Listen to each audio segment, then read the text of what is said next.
হান্নান মাসুদের পথসভায় হামলার অভিযোগ। নোয়াখালীর হাতিয়ায় জাতীয় নাগরিক পার্টির এনসিপি সিনিয়র যুগ্ম মুখ্য সমন্বয়ক আব্দুল হান্নান মাসুদের পথসভায় হামলার অভিযোগ উঠেছে বিএনপির বিরুদ্ধে। সোমবার ২৪ মার্চ রাত ৮টার দিকে উপজেলার জাহাজমারা বাজারে ঘটনা ঘটে। এ সময় হামলার অভিযুক্তদের গ্রেপ্তারের দাবিতে সড়কেই ছাত্র জনতাকে নিয়ে অবস্থান নেন হান্নান মাসুদ। রাতে এ প্রতিবেদন লেখা পর্যন্ত তাদের অবস্থান কর্মসূচি চলছিল। পরে রাতে হান্নান মাসুদের ফেসবুক অ্যাকাউন্ট থেকে এই বিষয়টি নিশ্চিত করা হয়। ওই পোস্টে বলা হয়, হামলার ঘটনায় হান্নান মাসুদ সহ অন্তত ৫০ জন আহত হয়েছেন।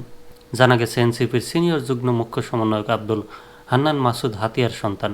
রোববার দিনব্যাপী তিনি উপজেলার বুড়িরচর ইউনিয়নের বিভিন্ন শ্রেণী পেশার মানুষের সঙ্গে দেখা করেন।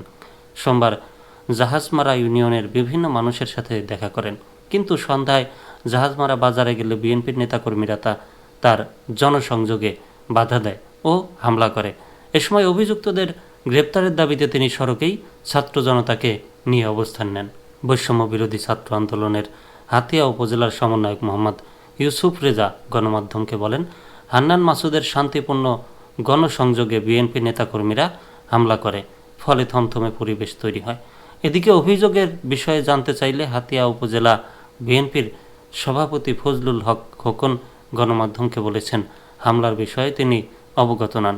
হাতিয়া থানার ভারপ্রাপ্ত কর্মকর্তা ওসি একেএম আজমল হুদা বলেন, হান্নান মাসুদের পথসভায় হামলার খবর তিনি শুনেছেন, তিনি ঘটনাস্থলের দিকে যাচ্ছেন।